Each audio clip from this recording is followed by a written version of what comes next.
è che poi in mano. Buongiorno e benvenuti, nuova puntata di 7 in punto. Questa mattina vogliamo parlare di edilizia sostenibile e lo facciamo con un esperto del settore, un imprenditore del settore edile, Mauro Cazzaro. Buongiorno e benvenuto. La parola sostenibile, no, è diventato un elemento quasi determinante, non a caso ci sono anche molti incentivi per rendere le nostre abitazioni il più possibile rispettose dell'ambiente, evitare gli sprechi, ma è davvero possibile costruire, rimodernare in una visione, in un'ottica di sostenibilità? Beh, ovviamente sì, il tema è da capire che obiettivi uno si dà e che risorse ha a disposizione. Poi è giusto che spendiamo una parola sul termine sostenibilità. Cosa intendiamo? Se ci limitiamo a dire che una casa deve consumare poca energia, diventa abbastanza semplice. Se il tema si allarga anche all'energia grigia, cioè a quanta energia è stata realizzata per produrre i materiali da costruzione e quanta energia servirà nel momento della demolizione fino ai ciclo vita di quel fabbricato, allora la cosa si complica un po' di più e diventa un po' più complessa. Direi che la sostenibilità ad oggi nel modo comune di vederla è dire devo avere una casa che consuma molto poco. Fermiamoci qua, ma non è proprio, è una piccola parte di quello che è l'argomento complessivo. E ci conduce nella ampiezza di questo argomento, proprio perché con il termine sostenibilità, come tante belle parole, no? Poi diventano un po' dei vessilli, dei bei contenitori spesso vuoti, no? E quindi vorremmo capire che cosa si intende oggi per un edificio sostenibile, cosa si intende anche rapportare questo edificio in un contesto ambientale, no? Parlando di edilizia sostenibile penso a Palladio, che è stato forse il primo che ha progettato i suoi edifici, che dovevano essere poi alla fine case di campagna, no? Fabbriche intese come aziende agricole, collocandoli in un contesto in cui l'ambiente interagiva con la struttura. Oggi però abbiamo spazi diversi, abbiamo situazioni diverse. Com'è possibile realizzare progetti di sostenibilità che diventano anche progetti di riqualificazione di intere aree? Perché poi c'è anche questo elemento. Sì, allora capiamo subito, ai tempi del Palladio la sostenibilità era una necessità, perché i materiali della costruzione non erano trasportabili a centinaia di chilometri, come adesso. Per cui era logico che il mattone veniva impastato e seccato sul campo in fianco e nel fare il mattone veniva fuori la peschiera che poi diventava un motivo di creare l'alimento per chi, cioè la macchina diventava forzatamente rispettosa dell'ambiente e degli spazi. Ovviamente non parliamo dell'architettura, quello è un'altra cosa, che l'estetica è importantissima perché ok. Io devo dire che il settore nostro delle costruzioni dal punto di vista ecologico, tra virgolette, è importantissimo. Le do due dati. Se noi guardiamo in peso, in tonnellate, il settore delle costruzioni utilizza il 50% di quanto è estratto in tonnellate dalla crosta terrestre, okay? E produce in tonnellate il 40% di rifiuti.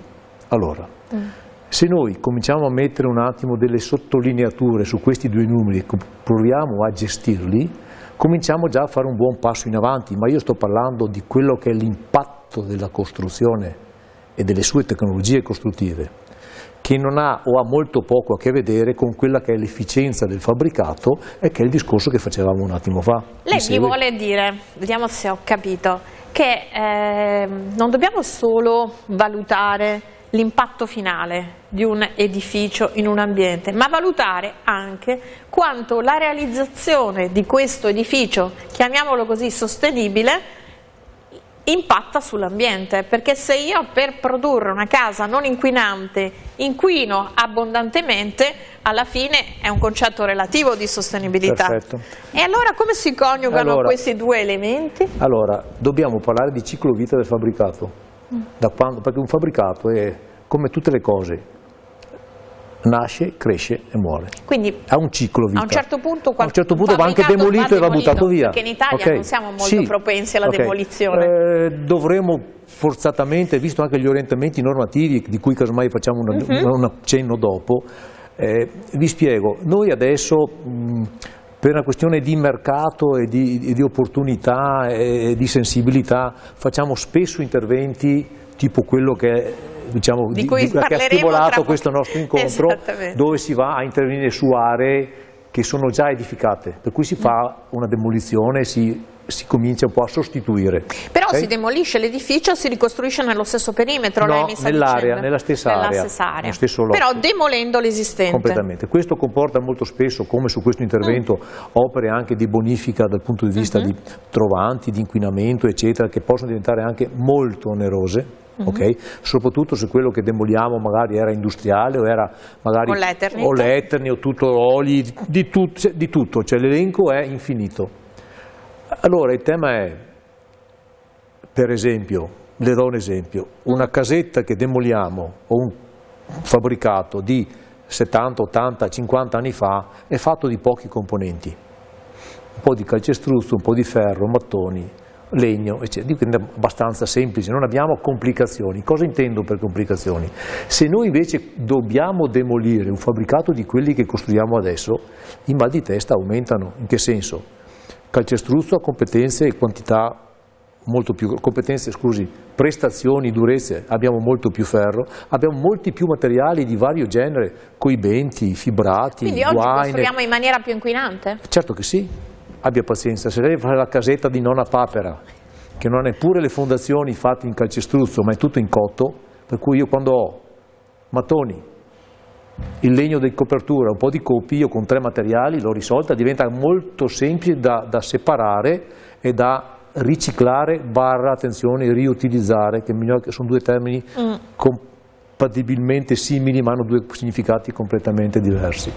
Di conseguenza i fabbricati che costruiamo adesso, anche i miei, tra 80 anni che dovremo demolirli o risostituirli saranno mal di testa.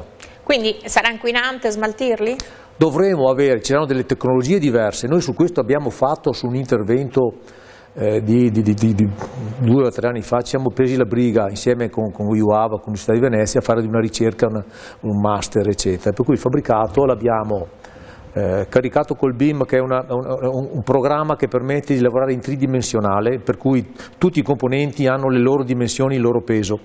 L'abbiamo caricato con un programma americano che ci ha detto questo fabbricato è composto da 3.000 tonnellate di calcestruzzo, 1.500 di ferro, 600 di... e abbiamo capito poi con le tecnologie che abbiamo oggi a disposizione come poteva essere separato, riassemblato, e tutto sommato siamo arrivati a un 87-88% in peso dei materiali componenti quel fabbricato che possono essere riciclati. Non riutilizzati. No, quella è un'altra fantasia che dobbiamo fare un passo in più. Perché riciclato vuol dire che io lo macino e diventa qualcos'altro, il polistirolo lo riutilizzo, eccetera. La lavorazione e va già bene perché non va buttato via. Invece riutilizzare... Riutilizzato vuol dire che come certe robe che vediamo su certe riviste avanzate di agricoltura della Nord Europa, e per cui vediamo questo fabbricato rivestito di porte vecchie, vabbè, ci va bene. Ma per è sostenibile in quel caso, la riutilizzazione?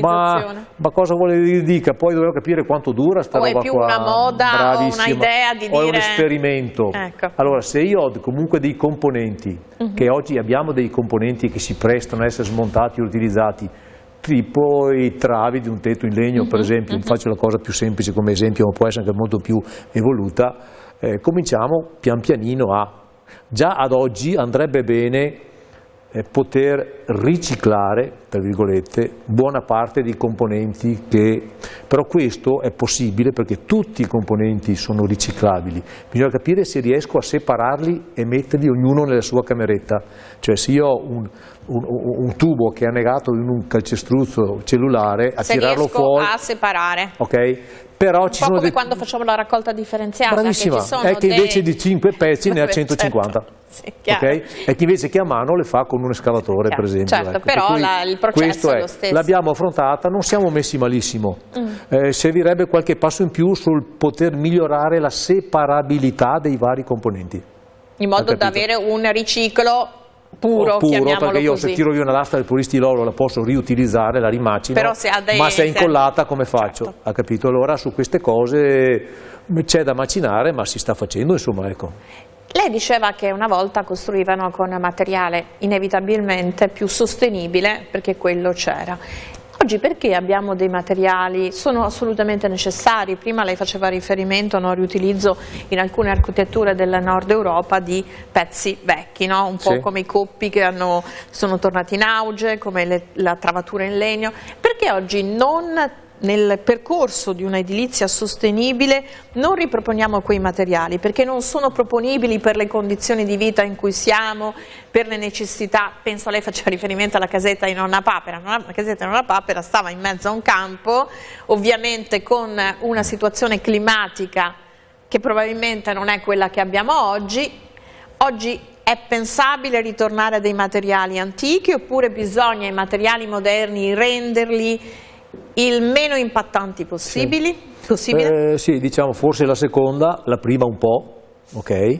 Quindi un mix bisogna fare. Faccio un esempio molto terra, perché questa è una nostra chiacchierata non tecnica. Certo. Se io ho un pavimento in legno, è un legno per modo di dire, perché è un tristrato, ha delle resine in mezzo e io lo posso anche macinare e riutilizzare per dei coibenti un domani, però se è incollato sul massetto sotto non riesco a toglierlo. Se invece è solo adagiato e separato, magari diventa anche semplice portarlo via. Ecco che il cliente deve però poter, come dire, sopportare il fatto che quando cammina su questo pavimento c'è un effetto un po' palcoscenico. Okay? Allora bisogna che anche la cultura dei consumatori, tra virgolette, faccia un passo in avanti e possa in qualche maniera diciamo, sopportare delle cose che sembrano dei difetti, ma difetti non solo, perché questo pavimento che non è incollato ed è magari soltanto appoggiato su un materassino di qualche millimetro in gomma, diventa anche un ottimo coibente dal punto di vista acustico. Però questo tipo di pavimento... Ho fatto un esempio tra i 100.000, ecco, giusto per andare sul concreto. Fa un leggero rumore, può andare bene in una casa singola, in un condominio? No, va benissimo. Va benissimo, non ci sono problemi di fastidio tra i vicini. No, sto dicendo, attenzione, è molto più prestazionale rispetto a un pavimento incollato, certo, per la trasmissione del rumore perché sotto. Perché poi diventa vivo, non rimane vivo, certo, se invece lo ma anche per 100.000 ragionamenti. Su questa cosa serve che ci sia una sensibilizzazione che è in atto del consumatore, tra virgolette, su delle soluzioni che ci risolvono di grandi problemi sulla demolizione e che devono poter essere percepite anche adesso. Quindi ci vuole un cambio di mentalità? Un pochino sì, ma diciamo che la casa come è vissuta adesso, il Covid ha dato un'accelerata pazzesca. Okay? Perché siamo stati tutti costretti dentro in casa e ci siamo accorti che certe cose non le abbiamo e le vorremmo avere, giusto, no? Per cui gli spazi, lo smart working, tutte queste cose qua, ok. Per cui sicuramente sì. Ma richiedono spazi più ampi o richiedono una maggiore funzionalità e quindi anche una semplificazione, se vogliamo, una tendenza al minimalismo? Sicuramente sì. Che deve essere l'essenza della funzionalità. Ovviamente, per esempio, abbiamo riscoperto da qualche anno lo studio che era sparito e invece è tornato alla grande, perché diventa quello spazio, diciamo, che è la stanza in più, è lo studio se sono a casa, diventa la zona per i videogiochi del boccia, per capirci, cioè ci sono tanti ragionamenti. O la stanza del bambino stesso. La stanza che non era previsto, ne è arrivato un altro splendido, bellissimo, ok, e di conseguenza su questo, e poi soprattutto il dentro-fuori, cioè l'uso della luce, degli spazi esterni, non solo giardini. Quindi ovviamente. Ampie finestre, ampie terrazzi. E dopo soprattutto abbiamo adesso delle tecnologie incredibili per la salubrità stessa dell'ambiente, materiali, aria, tipo di luce naturale, ci sono tanti giocattolini che fino a ieri schiavi della tecnologia, accendo la luce, no, non funziona così, non so se ne idea. Posso approfittare della sua esperienza e competenza, lei è un architetto, e chiederle come mai le nuove costruzioni che si vedono anche nei nostri territori sono quasi sempre ormai senza tetto, sono come dei cubi con grandi finestre e grandi terrazze, però dà un'idea appunto un po' di casa messicana in versione moderna. Allora, qua c'è un mix di ragionamenti. Il primo è un gusto estetico che è andato verso questa tipologia di fabbricato. Semplificare le Semplificare, abbiamo le tecnologie per non avere comunque problemi sui tetti a terrazza. Una volta era un po' rischioso, adesso devo dire assolutamente il problema non esiste. Tenga presente che è necessario adesso che noi pensiamo anche a poter mettere dei fotovoltaici, dei solari termici, tutta una serie di tecnologie che vanno sul tetto, che io esorto tutti a dire non potete mettere i fotovoltaici sul tetto e non pensare che vadano puliti almeno 2 volte all'anno. Per cui non potete mettere sulla falda che poi servono di vigili del fuoco per lavarli, non so, per cui vanno messi in condizioni che possano essere accessibili, in sicurezza per chi fa la manutenzione, per cui il tetto piano comincia a prestarsi abbastanza a queste tipologie di cose. Mi segue, mentre se io faccio una casa tradizionale o un condominio tradizionale col tetto a falde, con i coppi e quant'altro, comincio ad avere delle difficoltà, qualche mal di testa, non è proprio così semplice, per cui diciamo che se cominciamo a mettere un po' tutto in fila è una soluzione sostenibile? È una soluzione che direi proprio di sì, insomma, anche perché poi c'è una problematicità nel fatto che le pareti, se non sono protette da degli sporti, si dilavano e soprattutto sui lati a nord eccetera tendono a deperire molto rapidamente, a meno che non si usino degli accorgimenti tecnici sulla vernice stessa, che allora il problema va risolto. Costa qualche euro in più, però il fabbricato non diventa tremendo dopo pochi anni come vediamo qualcosa in giro. Sostenibilità, edilizia sostenibile vuol dire anche costi sostenibili, nella logica comunque che degli interventi di un certo tipo abbiano giustificato insomma un certo costo. A me piace usare una frase di Henry Ford che dice che è vero progresso solo se è alla portata di tutti. Okay? È logico che se io faccio un cappotto da 18 o 20 non costa come un cappotto da 5, soprattutto adesso con l'aumento di materiali è stato un bagno di sangue, c'è una tempesta perfetta che sta accadendo nel nostro mondo. Sì, okay? più legato anche ai super bonus, per cui tutti richiedono... No, ci sono due cose che sono incrociate, ma se vuole facciamo una parentesi dopo, però direi è logico che io serramenti con certe prestazioni, coibentazioni di certi spessori, impiantistica di una certa sofisticazione ha un aumento di costi, però io le posso dire, abbiamo realizzato degli appartamenti che parlavo l'altro giorno con un cliente che è da dentro qualche anno, che è un precisino, che ha tutti i conti messi in fila. Lui di un appartamento con 3 camere e 2 bagni ha speso l'anno scorso 178 euro su un anno di caldo, freddo e acqua calda. Per cui diciamo... E dopo in qualche modo si recupera. Per cui ecco c'è un'altra questione. Aumentando il gas, aumentando l'energia. Adesso la cosa è esponenziale, però attenzione, ricordatevi una cosa. Se lei ha una macchina che funziona bella, per 1,2 euro, lei o la manda in Marocco o la manda in demolizione. Se lei comincia manda in demolizione, il demolitore la manda in Marocco. Perfetto. Di conseguenza, attenzione, i fabbricati adesso, se non hanno certe caratteristiche, certe prestazioni, hanno anche una difficoltà di rivendita nel mercato. Sì, certo.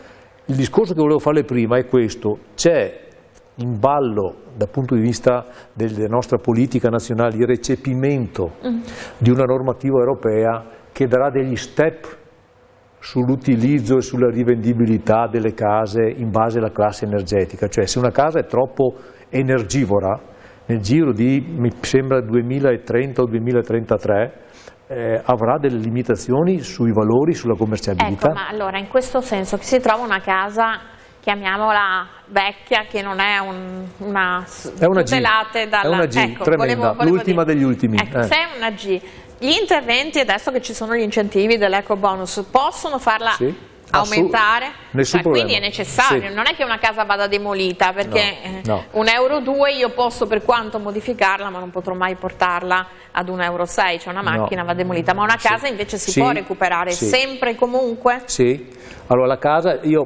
siccome il tema del super bonus adesso purtroppo non vorrei che andassero fatte delle ristrutturazioni che non vale la pena di fare. Vediamo impalcature dappertutto, ci si chiede appunto se diventa un pretesto. Però diciamo che le questioni sono di carattere strutturale / sismico è di carattere energetico, siamo semplici sulle cose, certo, ci sono altre 53, però facciamo le cose per capire la visione che c'è dietro. Diciamo che se io prendo una classe G, che è l'ultima degli ultimi, e che gli faccio un bel involucro, cioè la pelle attorno, per cui serramenti e coibentazioni, automaticamente mi salta di 3, 4, 5 categorie, per cui va verso la A, la B molto rapidamente. È un salto enorme, attenzione, sui consumi.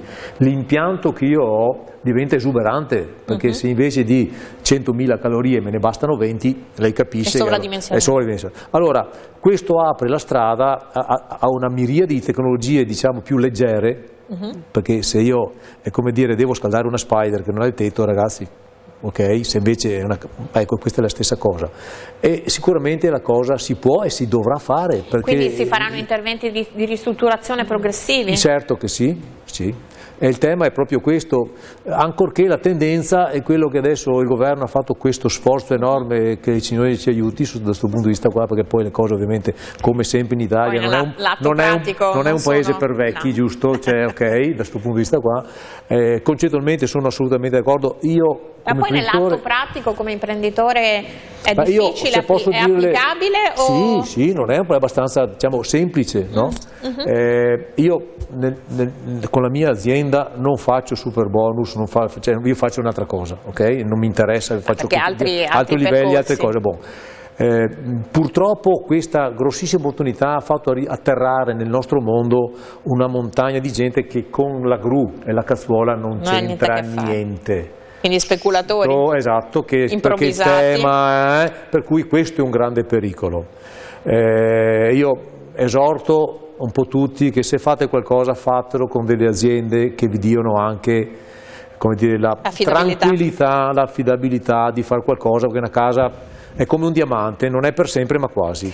A proposito entriamo nel merito del motivo, no, di questo progetto che poi è stato realizzato nella zona della Ristera a Treviso, che è una zona che fino a qualche tempo fa era un po' periferica, no? Un po' dimenticata, molto bella da un punto di vista paesaggistico, che adesso è diventata un po' la zona mi sembra un po' i palazzi, no, di Milano, la città con... Tipo la zona di Piazza Gaulenti, come adesso era un disastro, adesso è la più ambita. I boschi pensili, no? Ecco.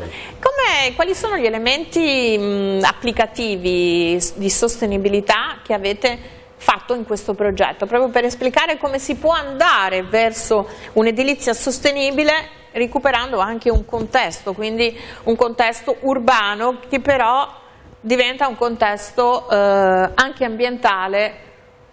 Sì, lo stimolo è stato proprio l'ambiente, perché noi quando abbiamo analizzato questo intervento, perché ovviamente la prima fase lo facciamo, cioè ha una logica, perché ovviamente se io ho una regola molto semplice, se ci andrei ad abitare io, allora vuol dire che va bene. Cioè la prima cosa, anche quando tu progetti una cosa, ti dici sull'appartamento, qua salgo, qua metto la scarpa, là metto le chiavi, cioè deve avere una logica, e uno lo vede secondo la sua interpretazione. Certo.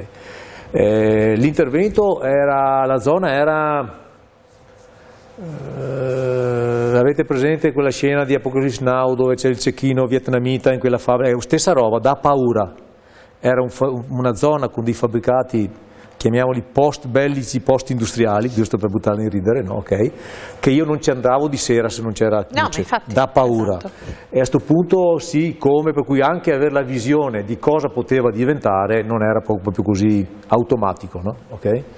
E l'intervento poi abbiamo detto ok, sta bene, vediamo, ci mettiamo in gioco, e l'idea diciamo di Boeri, del bosco verticale, in questo caso orizzontale perché sono 7 piani, non sono 50, è nato dal fatto che per la posizione doveva diventare la seconda sponda del Sile, certo. No? Cioè, in maniera da avere, ok. Chi un po' ha una idea. Sì, ecco, e di conseguenza abbiamo preso contatto con lo studio, il quale ha fatto delle valutazioni, ha visto chi siamo e cosa facciamo. Quando ha visto ha detto ok, lo facciamo, perché giustamente l'architetto ha detto guarda, è il secondo fabbricato in Italia dopo il bosco verticale di residenza, non posso sbagliare, perché certo.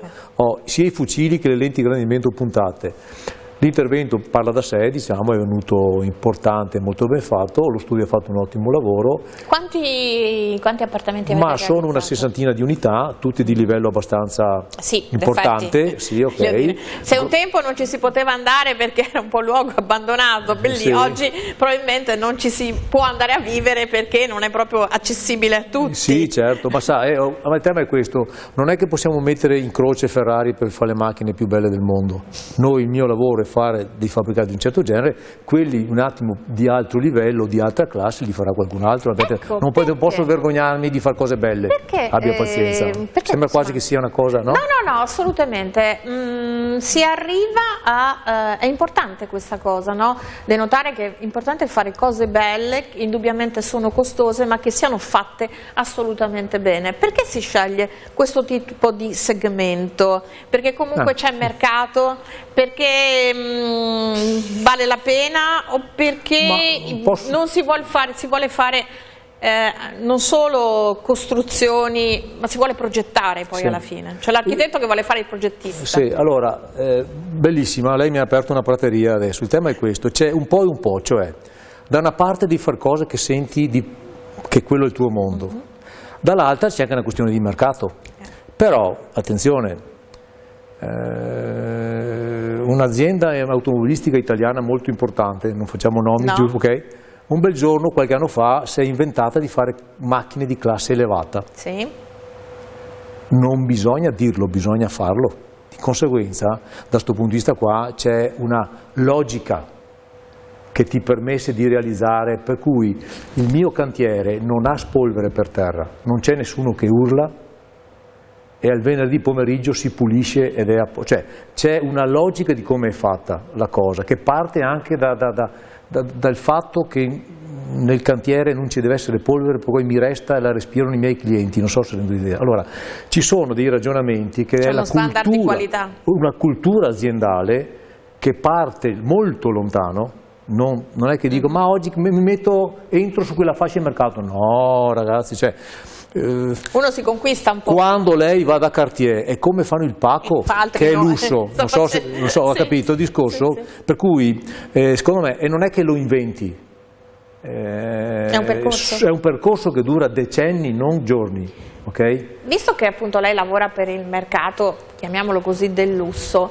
le vostre prestazioni sono richieste all'estero, penso a mercati? No, solo in Italia? No, attenzione, la mia non è una grossa azienda, attenzione, capiamoci. Allora qua bisogna capire qual è il termine grossa azienda, perché sbagliare di 2 zeri è un secondo, giusto? Il nostro mercato è prettamente trevisano. Che è un mercato di una certa, certa capacità economica. Sì, sicuramente. Facciamo solo prodotti dove ci sentiamo di metterci il nome sopra, come location, come cosa, però non è che andiamo, tranne un piccolo episodio in Toscana, ma noi adesso siamo qua e siamo perché siamo a nostro agio, è casa nostra, conosciamo molto bene gli equilibri, i gusti, e le assicuro che è un mercato molto difficile e molto raffinato, perché è un po' tra virgolette viziato, possiamo dirlo, no? Sì, assolutamente. Ecco, però è un mercato che è in grado di soddisfare la capacità operativa di un'azienda che opera nel territorio?